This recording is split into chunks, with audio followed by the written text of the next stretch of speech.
صحیح بھی تھا اور وہ ہدایت پر بھی تھا. اور ہر دور میں ہر قوم میں ایسا رہا ہے. اگرچہ ہر نبی کی قوم میں سے بہت سے لوگ مخالفت کرنے والے بھی ہوتے تھے لیکن ماننے والے بھی ہوتے تھے. نبی صلی اللہ علیہ وسلم کی دور کی آپ مثال لے لیں یا کسی بھی دور کی کہ اچھے لوگ کچھ نہ کچھ چاہے تھوڑی تعداد میں بھی ہوتے تھے لیکن ہوتے تھے. تو اللہ تعالیٰ ان کی بھی ساتھ تعریف کرتے ہیں کہ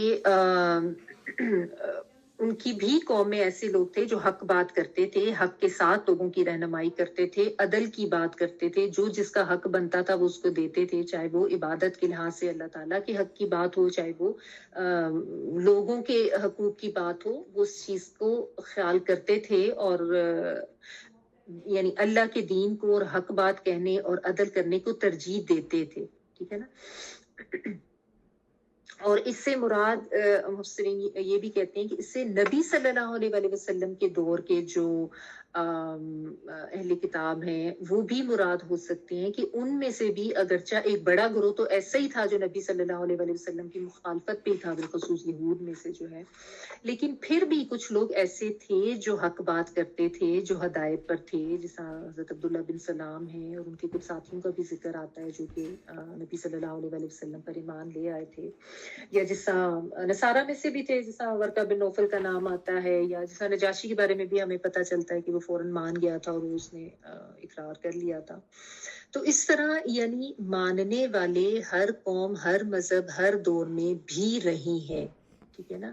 ایسا نہیں ہے کہ سارے کے سارے ہی برے ہوتے تھے. تو ظاہر ہے جو اچھے ہوتے ہیں اللہ تعالیٰ ساتھ ساتھ ان کی تعریف بھی کرتے ہیں. تو یہاں پہ اللہ تعالیٰ نے اہل کتاب کے اچھے لوگوں کی تعریف بھی کر دی اور ان کی بھی صفات بیان کر دی کہ ایسے بھی ہوتے تھے کہ جیسے ہی حق سامنے آیا تو فوراً اپنا لی. جیسے وہ جادوگروں کا بھی ہم نے پڑھا کہ حضرت موسیٰ علیہ السلام پر فوراً ہی وہ ایمان لے جب انہوں نے دیکھ لیا اور ان پہ واضح ہو گیا کہ یہ تو واقعی معجزات ہے. تو یہ چیز بھی اللہ تعالیٰ نے یہاں پہ بیان کر دی.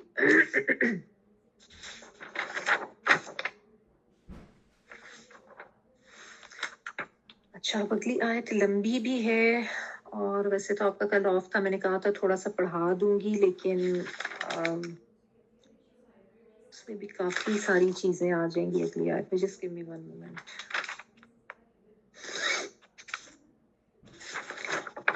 چلے میرے خواہ میں باقی جو ملکوں کے لوگ ہیں پاکستان میں یا یو کے وغیرہ میں, وہاں پہ بہت زیادہ لیٹ ہو جائے گا, تو بھی ہم اس کو یہیں تک کر لیتے ہیں. ابھی اس کی تلاوت بھی سننی ہے تو انشاءاللہ تعالیٰ باقی پھر ہم جو ہیں وہ نیکسٹ ویک کر لیں گے. ٹھیک ہے, اللہ کے حکم سے.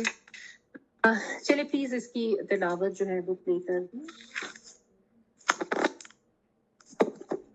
الذين يتبعون الرسول النبي الأمي الذي يجدونه مكتوبا عندهم في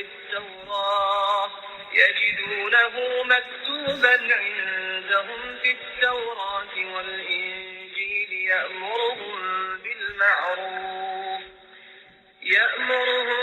بالمعروف وينهاهم عن المنكر ويحل لهم الطيبات ويحرم عليهم الخبائث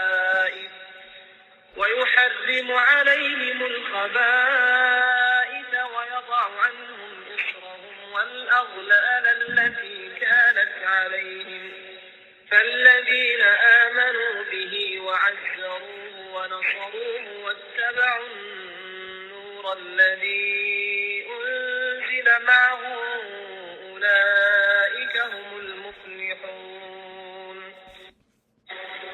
قل يا أيها الناس إني رسول الله إليكم جميعا الذي له ملك السماوات والأرض لا إله إلا هو يحيي ويميت فآمنوا بالله ورسوله النبي الأمي الذي يؤمن بالله وكلماته واتبعوه لعلكم تهتدون.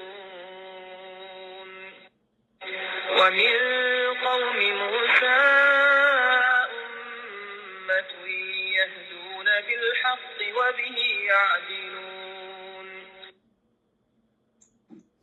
سبحانك اللهم وبحمدك نشهد أن لا إله إلا أنت نستغفرك ونتوب إليك سبحان ربك رب العزة عما يصفون وسلام على المرسلين والحمد لله رب العالمين بارك الله لي ولكم في القرآن العظيم ونفعني وإياكم بالآيات والذكر الحكيم. دعا کر لیجیے.